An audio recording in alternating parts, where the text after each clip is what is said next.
সরকার সংসদে আইন পাশের মাধ্যমে ব্যাংক লুটের সুযোগ করে দিচ্ছে বলে অভিযোগ করেছেন জাতীয় নাগরিক পার্টি এনসিপির সদস্য সচিব আক্তার হোসেন।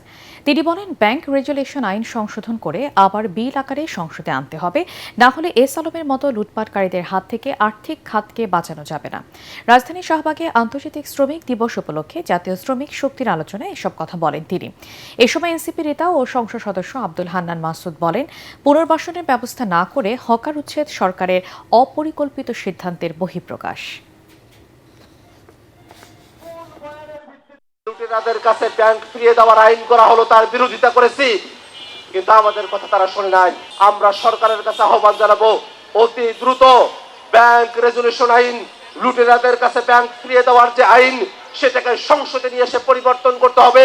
লুটেরাদের কাছে ব্যাংকের মালিকানা ফিরিয়ে দেওয়ার কোনো সুযোগ রাখা যাবে না।